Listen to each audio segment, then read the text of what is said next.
অনাচার করিলে যেরূপ করিতে শাস্ত্রে নিষেধ আছে, তেমন কাজ করিলে, যাহা বলিতে নাই তাহা বলিলে, যাহা খাইতে নাই তাহা খাইলে, যাহা ছুঁইতে নাই তাহা ছুঁইলে যে পাপ হয়, তাহা সবই গীতা পাঠ করিলে তৎক্ষণাৎ নষ্ট হইয়া যায়।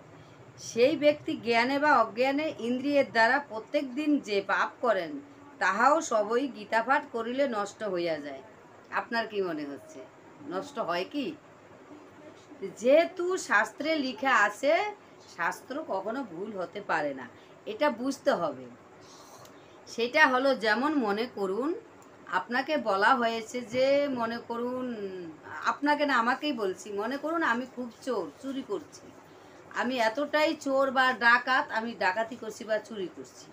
এখন একজন ভক্তের আমাকে দেখে দয়া হলো, করুণা হলো, যে শুধু চুরি করে এর কি হবে, এর গতিটা কি হবে। যেহেতু ভক্তরাই অন্যদের দুঃখ বোঝে, ভক্তরা বোঝে, তো একজন ভক্ত আমাকে কি করলো, আচ্ছা তুমি তো চুরি করছো, ঠিক আছে করো, সরাসরি আমাকে চোর বলতে পারবে না, যেহেতু আমি চোর কেন, আমার মাইন্ড ঠিক নেই, আমার চেতনা ঠিক নেই, তাই আমি চোর। আমাকে যদি সরাসরি চোর বলে, আমি তার সঙ্গে ঝগড়া বাঁধাবো বা তাকে দুটো কটু কথা বলবো। তার জন্য সে আমাকে একটা প্রেম দিয়ে, যেহেতু তিনি ভক্ত, তার ভিতরে প্রেম রয়েছে, তিনি আমাকে প্রেম দিয়ে বলছেন তোমাকে একটা কথা বলি, হ্যাঁ, তখন আমি বলবো যে হ্যাঁ বলুন।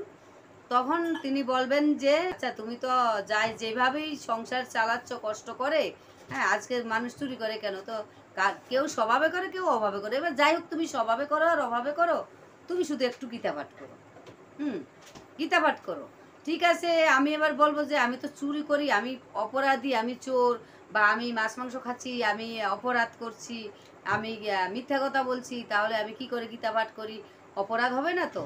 আমি তুলসীর মালা পরবো, অপরাধ হবে না তো?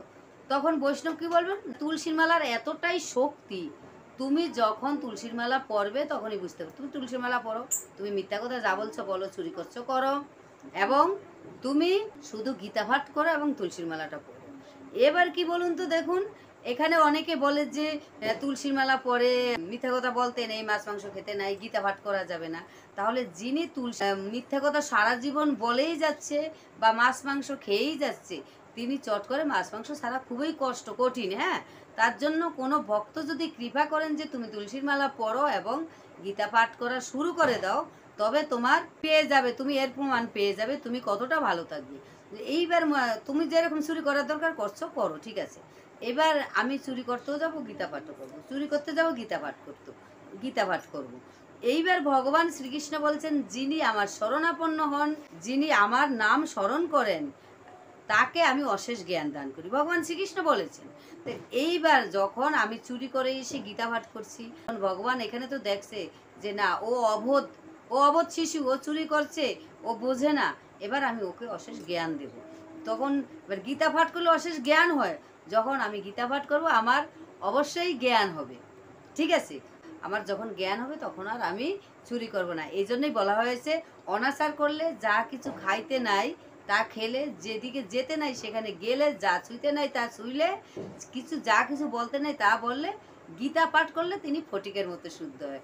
তার অর্থাৎ এই যে আপনি যদি ভগবানকে স্মরণ করেন, গীতা পাঠ করেন, তুলসীর মালা পড়েন, তুলসীর মালার এতটাই শক্তি, শ্রীমদ্ ভগবত গীতা, গীতা হলেন শ্রীকৃষ্ণের মুখের বাণী, মুখনিসৃত বাণী। উনি স্বয়ং বলেছেন যে যিনি আমার শরণাপন্ন হয় তাকে আমি অশেষ জ্ঞান দান করি।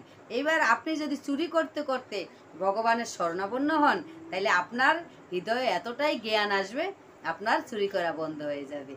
এটা হলো আসল মাহাত্ম্য, ঠিক আছে।